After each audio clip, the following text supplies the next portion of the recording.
Kangini Kotoeba Kobonde la Kona Weza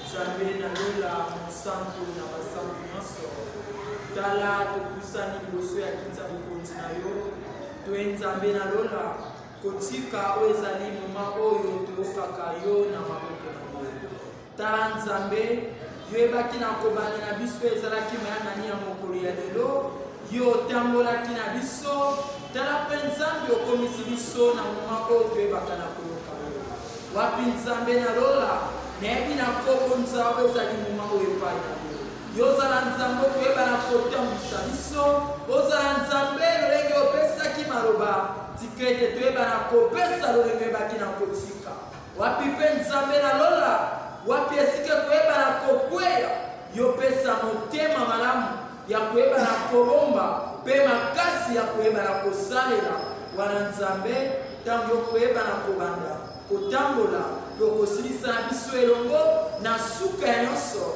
tokozanga te kozongisa matondo mpe nkembo epai na yo na nkombo ya Kristo aza mokonzi mobikisi tomoni libaso amen.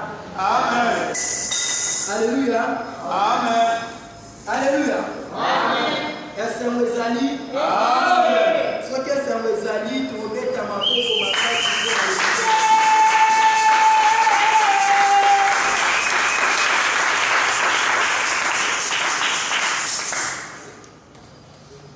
apana banda mutuna na ezali katikati na biso apana nisha bato apate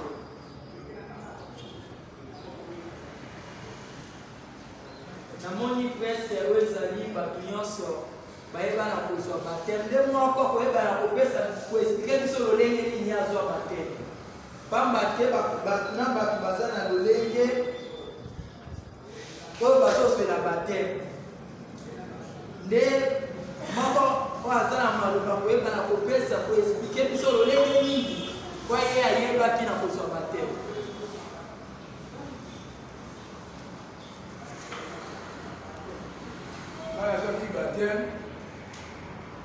Senga na mai.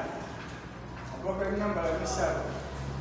Au nom du Père, du Seigneur, au nom du Fils, du Seigneur, au nom du Saint-Esprit. Watu wale explication ofana misali na opesa kuna kuhitaji patie. Mususu nani? Baba kina kozwa bateme ya kulanisa malolenge mwote oyo ofana misali bakina kozwa.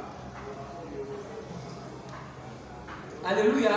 Amen. Ezaka basusu po ezali katikati na bateme bango beba na kosala po ezali bisi. Amen. Donc po ezali za katikati na ba église baza na esika oyo bayaka na kobatize ba. Eza pe na basusu oyo bango bateme na bango oyeba dindisa bango bazodindisa te. Mais bazozwa nde mai bazosopa na mutu au nom du Père, du Fils et du Saint-Esprit. Nde katikati na mokolo ya lelo tokoyeba na kosolola na oyo etali les baptêmes.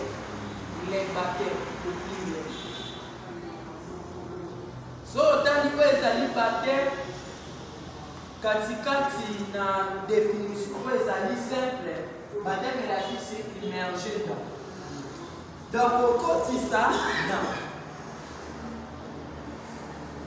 katikati na baptême omona balakisi biso oyo ezali basorti ya babaptême toza na baptême de l'eau toza na baptême du Saint-Esprit toza na baptême de feu.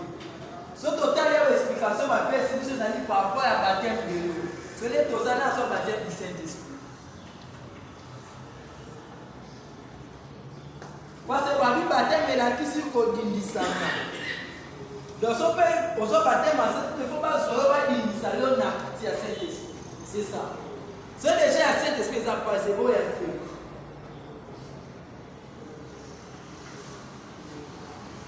Donc mon accueil presque plus sur tozawa to soutenir na baptême de l'eau. Mais oyo ezali baptême du Saint-Esprit na baptême du feu wana eza oyo balobi te baptême ya l'eau bazosala biso ezali geste wana ya kobimisa. Maintenant ekomi ya Saint-Esprit na feu Pentecôte, alléluia. Je me dis que vous quittez une image à baptême du Saint-Esprit. Vous savez ce que vous avez pour finir, il y a combien de Pentecôte. Donc, vous avez fait ce que vous voulez. Il y a un problème. Donc, quand vous avez tu retambola, tu peux pas la kisa, où est ali baptême. Tu peux pas la kisa baptême, où est ali na mozindo nyonso. Katikati na mayele pe na makanisi ya Nzambe. Li avato banda, tu peux pas na kotanga mokanda ya Esaïe 55, 8 à 9.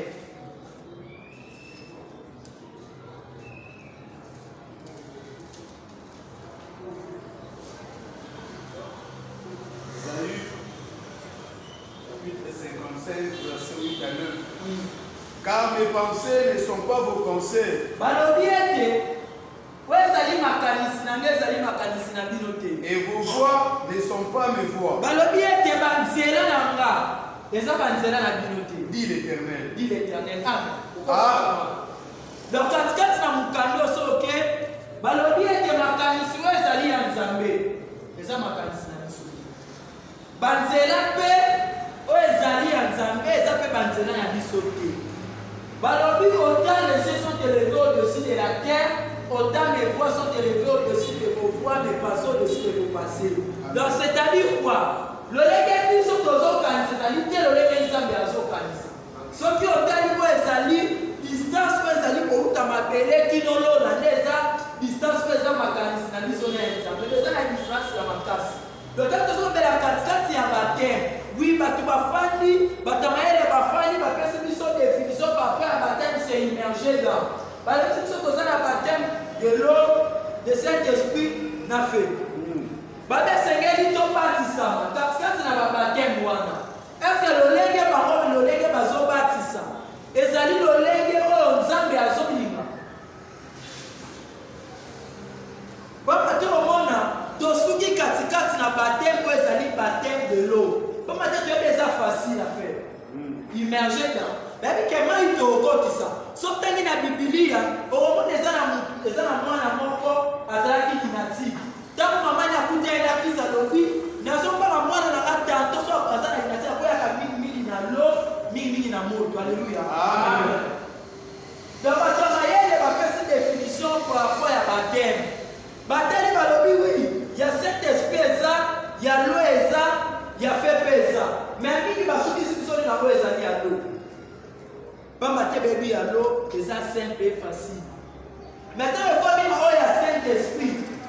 Oui, comme il a fait, c'est comme impossible. Il y a une validité. Jour à Pentecôte. Le croyant que vous avez mais les deux ans, surtout bien même pour les alliés, pasteur, nous sommes battus à Bisso, surtout bien qui va monter dans son baptême buffet. Tu as vu que son temps d'explication après ça, Bisso.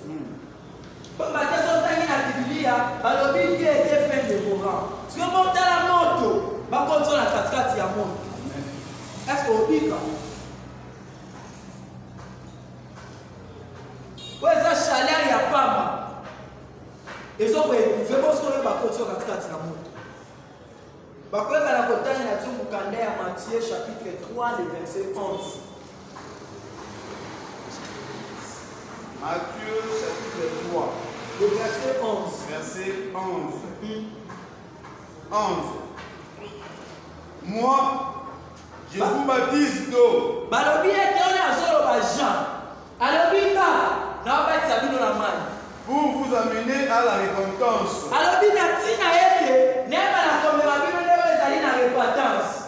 Mais celui qui vient après moi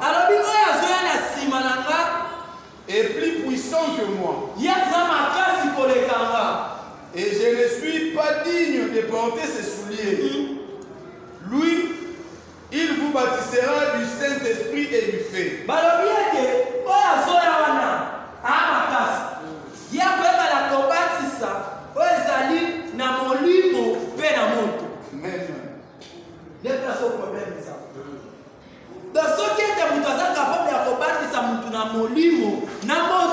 C'est qu'il y a beaucoup de choses au baptême, il y a molimo, il y a moto. Amen.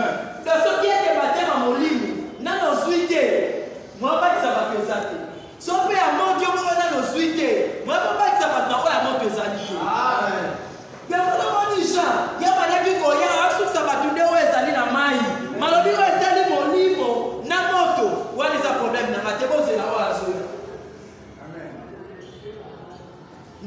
problème ça. Il y a pas un problème. Tozo baptême ya mai. Soki totali bato baptême ya mai. Tobi to na balobi oui. Tamba sali to tangu Yesu atambola ba ekoli abi na oti na bito ko batisa weza na kombo ya tata ya mwana na molimo. Oui baso batisa. Ba ye na mai ya batisa.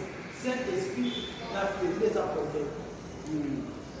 Katikati ya baptême ezali baptême de l'eau. Totamba tona kwa baptême. Tona baptême de l'eau, baptême du Saint-Esprit, na baptême du feu. Vous voyez, alléluia. Amen. Quand on a baptême, il y a le baptême de l'eau. Quand on a baptême, il y a ce bananier. Donc, tu ne vas jamais colléger le Saint-Esprit, ni la feu, selon que tu as baptême de l'eau. Amen. Donc, il y a ce bananier. Le commencement est le baptême de l'eau. Le baptême de l'eau, n'importe qui peut le faire. N'importe qui peut le donner. Amen. Et c'est pas de l'eau. Mon tonnerre se repère ça. Même si on est partout, mon tonnerre se repère ça. Pratique voilà pour nous soyez plutôt au sale. Problème, et ça la motive. N'importe qui, même quand on peut avoir quelqu'un qui a baptisé, on a du Père, on a du Fils, on a du Saint-Esprit. La Bible. Répétance. Baptême à l'eau. Amen. Ce total pour parler à Jean chapitre 1, le verset 1. On a dit au commencement était la parole. Mais c'est le premier baptême du monde. Parole. L'eau simple. Amen. Amen. Dans ce pays, quand tu as l'eau, et ça n'a l'eau pas au temps là, au bâti n'a pas tout, bah c'est réparti. Amen. Maman sort répatance. Où est-ce que les bandeliers Amen. Sotali na evangeli na bandaki na Esaïe. Pona kola kisake où est-ce que makanisi na biso za wanzambe. Amen. Donc katikati na baptême ya liboso baptême de l'eau. Tobi n'importe qui, n'importe où à Baosala. Répandeur ça na lingoma monte soko ke ba otia mututo se repartir. La parole au commencement. Neza o baso panda.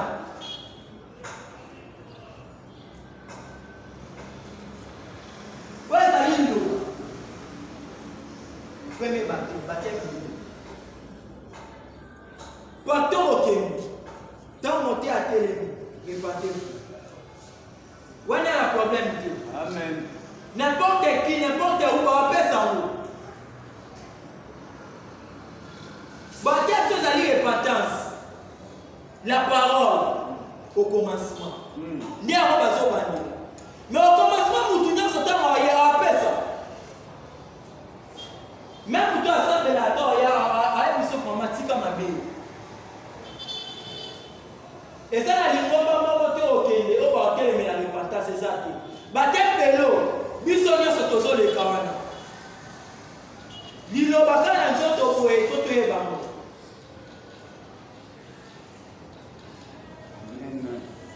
Kana nzoto fo yeba lilo.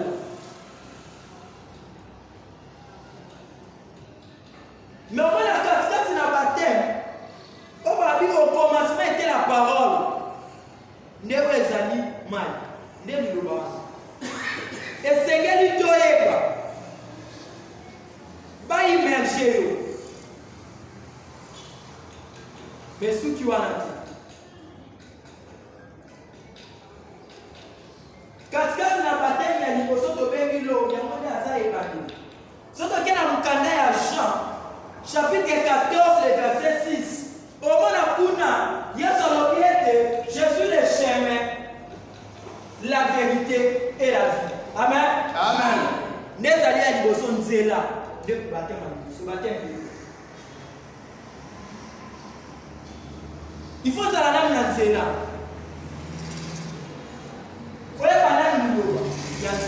Biloba Biblia ndenge lekomami yebana nde amuntila chemin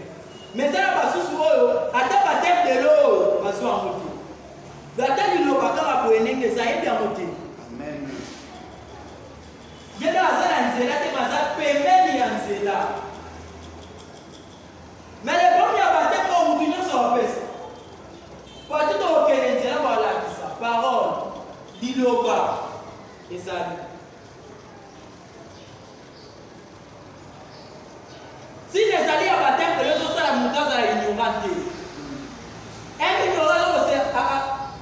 ignorant, alors que c'est différent d'un athée. Un athée, c'est que Dieu existe, mais on croit l'existence à Dieu. Mais une ignorance, on a été complètement le côté. Nebani. Batumi qui va dire baptême pour la libération à l'eau. Et ça, ma lampe, elle sert un peu dans le. Mais eux, ils arrivent à baptême sous les personnes poser problème. Baptême, c'est limité caca. Na eux, ils arrivent à baptême à libération, baptême de l'eau. Oui, il y a la repentance. Oui, baptême sur repentance. Oui, la parole. Mais tu es aussi quand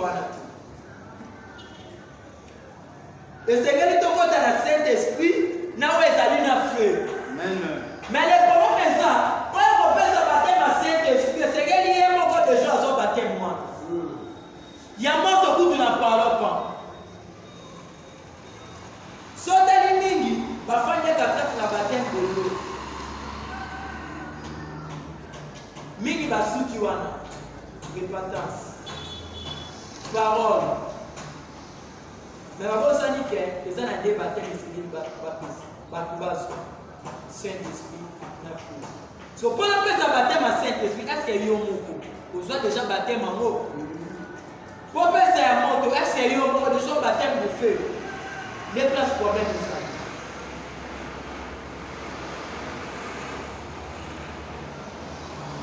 Dans le bien que, vous allez casser dans le baptême. Donc, au commencement, était la parole. Notre obéissance à baptême de l'eau. Parole. Babi Kaskas la parole wana. Alors je suis le chemin. Les anzela. Où est-ce qu'on va? D'abord, nous nous avons fait des moments de faire la zone de feu pendant du feu. Et c'est comme ça la connaissance qui est la parole wana. Donc on n'a pas tout mis passage par affermissement. Dans l'église, on a mis des enseignements. Alléluia. Amen. De l'eau. Maintenant, sous 40 ans, le Seigneur dit donc compter pas qu'il y a un baptême du Saint-Esprit n'a fait. Ce qui est le baptême de l'eau, c'est la parole. Ce qui est le baptême de l'eau, viens dire là. Alors, le Saint-Esprit dans mon. Tu vois pas la Matthieu 3, 11. Vous avez le deuxième baptême, c'est le baptême du Saint-Esprit. Amen.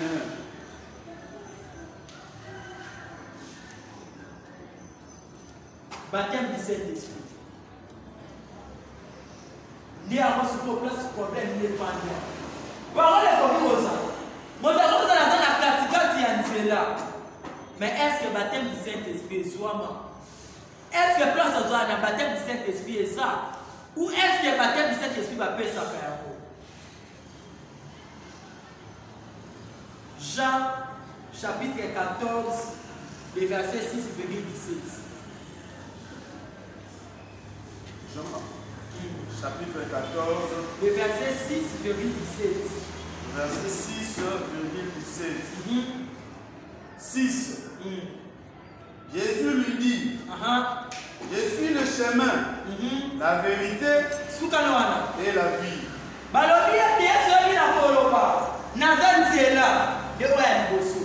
Mais la vérité. Amen. Amen. Deuxième baptême, solo, 17.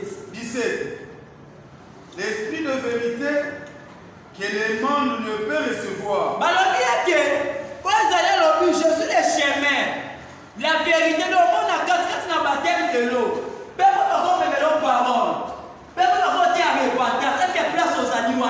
Vérité, ça. Il y a la vérité,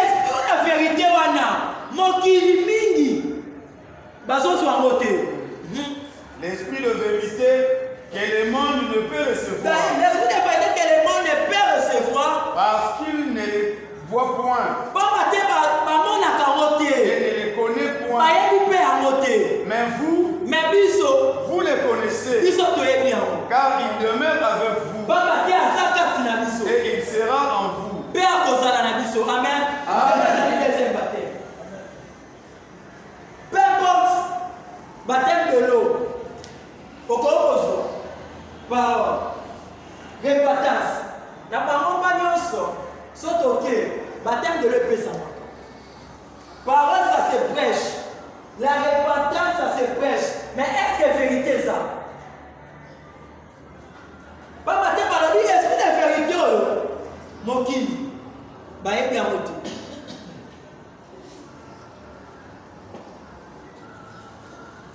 Nezali deuxième baptême. Le bon mouton à la haute, mouton vérité. Après ça, dit peut-être c'est qu'elle y est mort. À la pratique, c'est la vérité en Zambé. Faire la théologie, on dit la vérité en Zambé. Le Seigneur y est mort, ça a déjà à l'histoire, à son baptême. À la pratique, c'est dans vos sols. Pour la paix.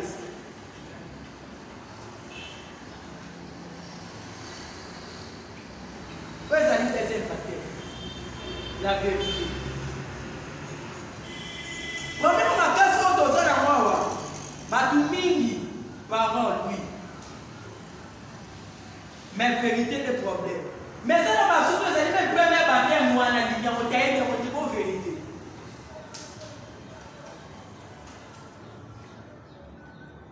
Déplacé au passe les oba. Amen.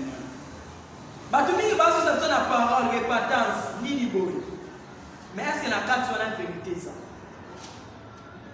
De cette esprit. Babi va te mêler mon qui va être à monter. Mon qui va être à monter. Peut-être qu'il va à monter. Peut-être qu'il va tirer la table pour à monter.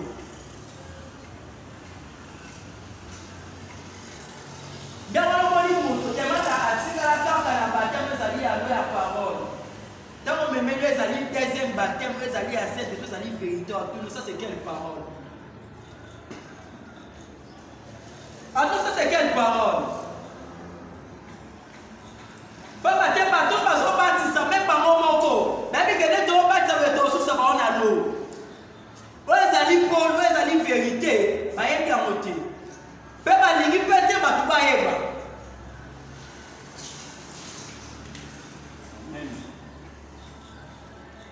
Ma balobi a nous la mukana la soka balobi mais biso to ebi ya mu ne a moto zo baptiste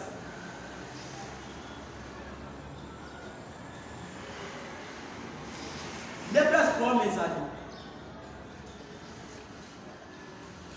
les amis baptême du Saint-Esprit le Seigneur dit tous soit dans ma coquille il y a personne qui vérité c'est ça qui on fait baptême. Amen. Ce qui ont beaucoup de vérité, on peut s'appeler pour vérité. Quand on donne que ce qu'on a. Amen.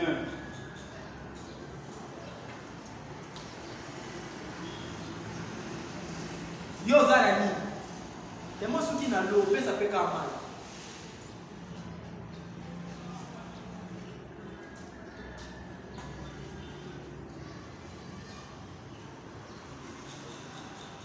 Il y a votre lobby quand il y a baptême à négocier les là. Vous n'avez lobby, je suis le chemin, la vérité et la vie. Baptême à l'Ibalé, vérité. Le temps où on a là, quand on regarde là, mais nous avons la vérité. Tant qu'on a la vérité, les baptêmes, c'est l'esprit.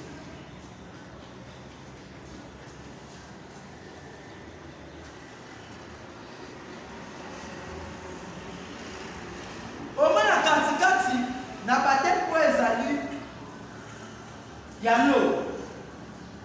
Na les alliés, il y a Saint-Esprit. Il y a ce mal. Amen. Amen. Mais il y a une différence. Mon voisin l'eau, mais mon voisin l'eau vie. Amen. Amen. Donc, on se voit, oui, il dit à comment au commencement de créer le ciel, la terre était formée vie. Premier baptême. Soit deuxième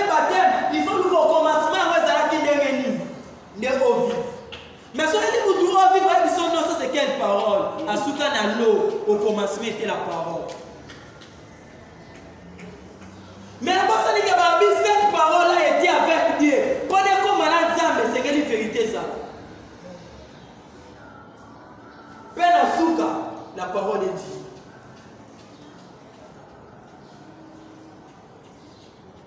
Dans ton sort, on va sauter. Jean chapitre 7, le verset 38 à 39.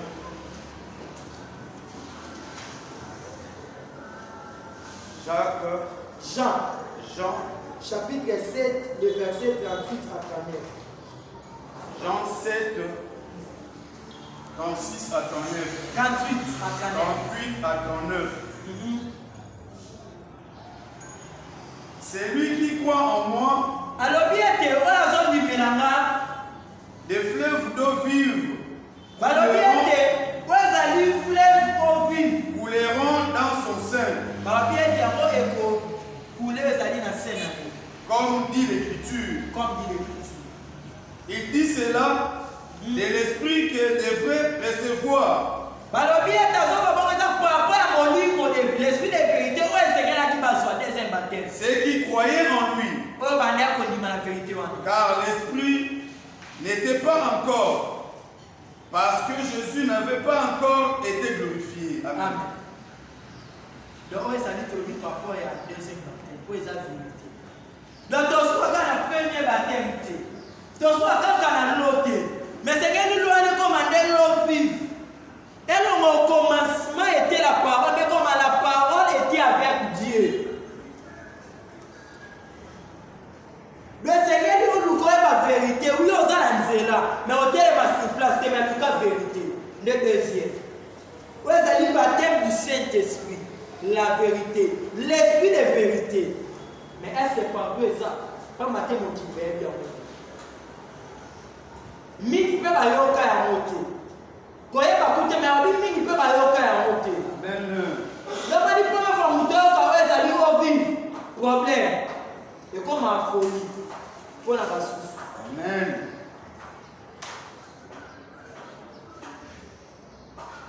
Mais ce qu'on a dit en mot, la parole est avec Dieu. Où ils allaient deuxième baptême. Mais le problème est ça, ma casse. Il y a le troisième baptême. Amen. Amen. Baptême du feu. Au comme ça, aux autres baptêmes de l'eau. Au côté de ça, aux autres baptêmes du Saint-Esprit. Mais à Souka, il y a des mots. Il y a un problème. Et après, il y a oui.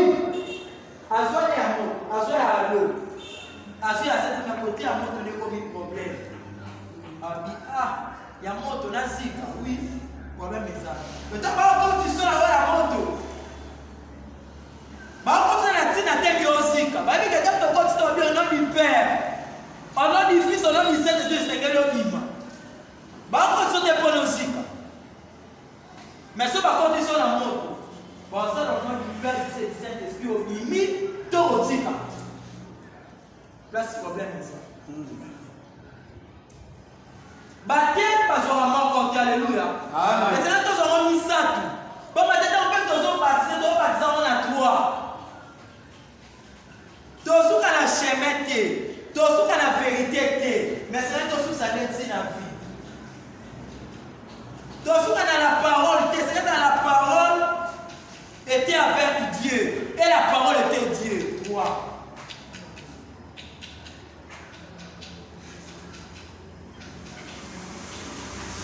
Mais pas tout le monde qui va dire baptême de feu. Il préfère l'eau que le Saint-Esprit. Mais après, ça dit à mon problème. Mais le problème est ça. Dans ce point, ça dit que mon côté a pu échapper dans le baptême du feu. Amen. Marc chapitre 9, le verset 49.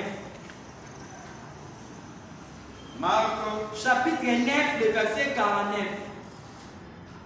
49. Car tout homme sera salé de feu. Amen. Alors, il y a des motos qui sont salés. Donc, on peut pas dans moto. Tout homme.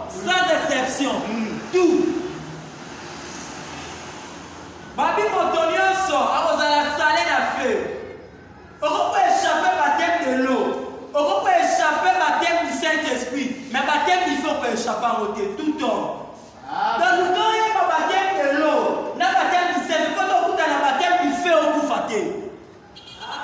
Yomoni mutu wana zo memela so lobi mona na ma. So ko ina mai te, tata ko ya kana moto. Amen. Mais les problèmes sont de quoi il y a moto. On va dire par tel Saint-Esprit. Donc quoi il y a moto. Au bouffon. Je finis là, ça l'a compris. Pose la parole. Chemin. Oui, la vérité. Il y a sous des vies. Amen. Amen.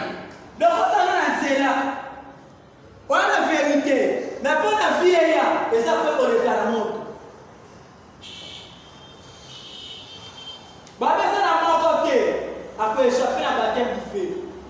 Peu importe qui tu es, où tu es, baptême du feu, mon tonneau soit posé. Peu importe l'âge, au baptême du feu. Personne, tout homme, sera salé de feu.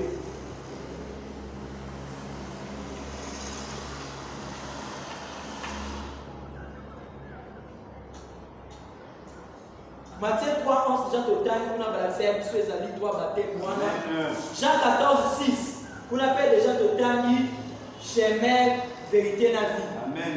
Donc, on a dit 3e baptême, baptême de feu, la vie.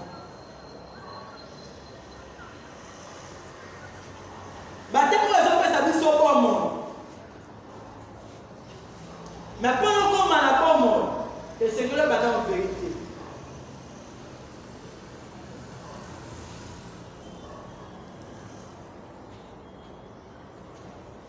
Mais batumi qui n'est pas au couffe, ils ont un baptême du feu, bah pour raconter. Chaleur wana, bah pour raconter. Mais c'est la bataille à sauver ta peur, le bimane na zapo et l'obana yebi. Parole de Dieu impeccable. Docteur en théologie. Né na zapo et vérité ensemble, naza namo. Mais keba. Mutu azala wamini. Faible aux alamakas. Luc chapitre 12. Les versets 47 à 50. Luc chapitre 12. Les versets 47 à 50. À 50. 47. Le serviteur qui, ayant connu la volonté de son maître, n'a rien préparé. Serviteur pour la vie pour la volonté à mettre et n'a pas agi selon sa volonté. Sera battu d'un grand nombre de coups.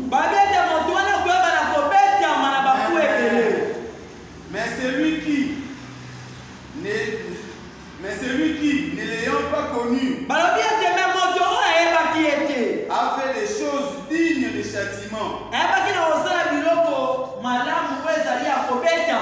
sera battu d'épée de coups.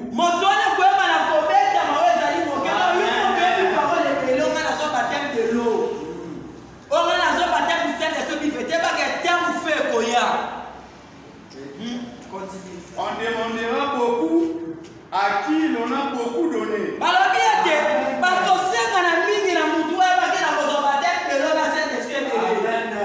Et on exigera davantage de celui qui l'on a beaucoup confié.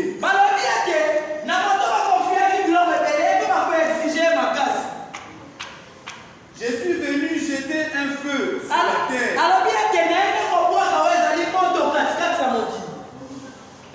Et qu'ai-je à désirer s'il est déjà allumé? 50. Il est un baptême dont je dois être baptisé. Et combien il me tarde qu'il soit accompli. Amen. Alléluia. Amen. Il fait le plus problème ça. Des autres bateaux vont mettre à terre le binaï. Depuis la candeur, on a des de 10 ans, 20 ans, 30 ans, vérité pour 30 ans, mais on le battait. Et ça, vous tentez le malade, oui, on ne disconvient pas. Mais il y a même qui va dire, vous à 8 000, tant vous faites quoi, et ça la paix à ma casse. Pas que toi, il va y avoir, ça ne va pas qu'il en reçoit. Tant vous faites quoi, le temps par quel élément, pour la faire, pas y mettre. à l'humilité. Amen. Bon matin, baby, après on a vie. Qu'est-ce qu'on a le baptême de l'eau? On met le baptême du Saint-Esprit, mais le baptême de feu pour le fille. Problème. Mon soeur qui dit, tout ça n'a pas permis. Amen.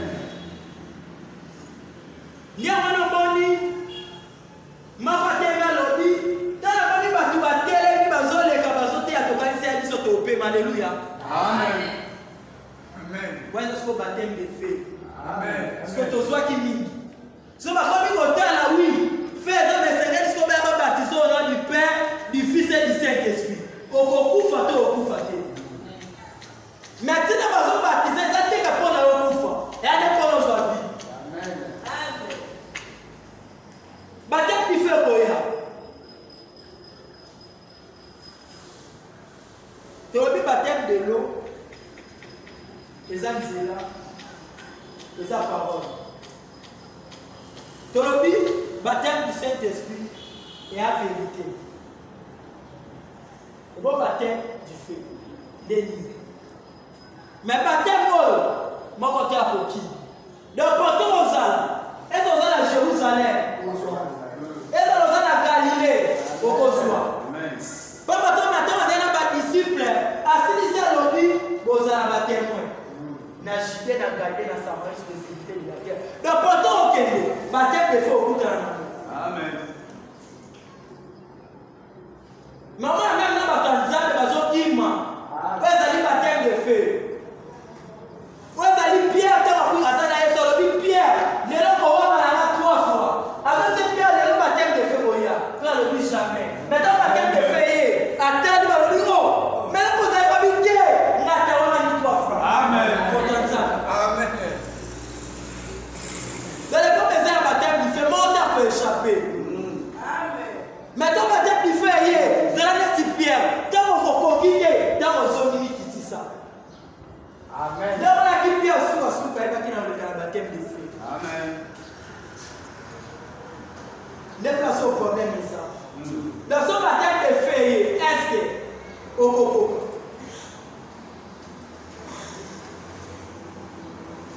Est-ce qu'on aura baptême de feu?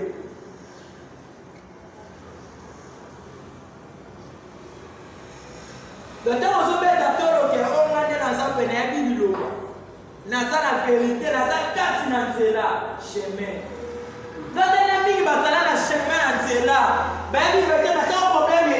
Tant vous faites qu'on a dit à Tiki, il a dit ah, ma soeur qui a moi belé. Azana haut vif, mais fait, et c'est l'eau. Donc, quand tu pas pour ça, c'est avec lui au moins la que Jésus a dit quand la maïté, mais il a dit dans l'eau et le sang. Donc, quand tu baptême de l'eau, n'a baptême du Saint-Esprit sans maille, mais baptême du feu, ça n'est pas qu'il a les bons. Amen. Mais, problème est ça, le bref. Donc, on va échapper à la montée. Au moins, on a des alibans dans Israël, on va pas en Égypte. Mais c'est bon, on a des moulaïs, ma terre.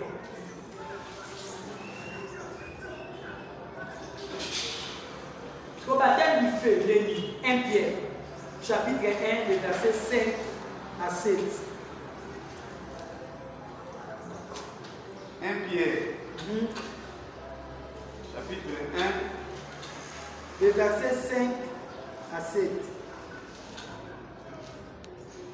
5. À vous qui, par la puissance de Dieu, êtes gardés par la foi pour le salut, prêt à être relevé dans les derniers temps. 6. C'est là ce qui fait votre joie. Quoique maintenant, puisqu'il faut, vous soyez attristés par un peu de temps par diverses épreuves. Amen. Amen. 7. Amen. Des baptêmes du feu, des épreuves. Dans les premiers ans, après vos animaux, après vos eaux vives,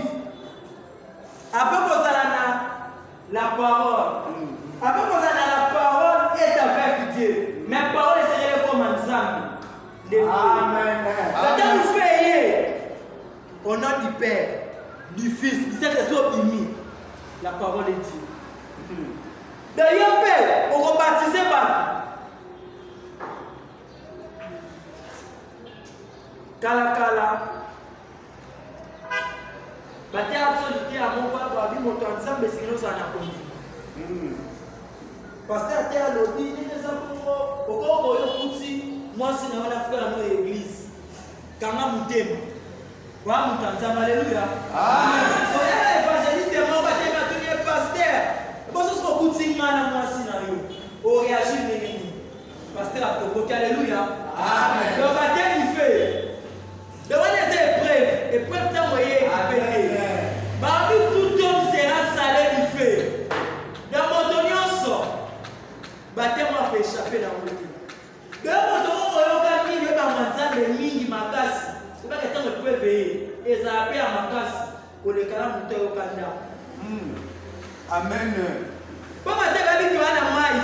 Moutana Maï a t'a démisé la mort aussi. Alléluia. Donc, Maï quoi atténuer chaleur. Amen. Au monde a camine. Amen. Les places problème ça.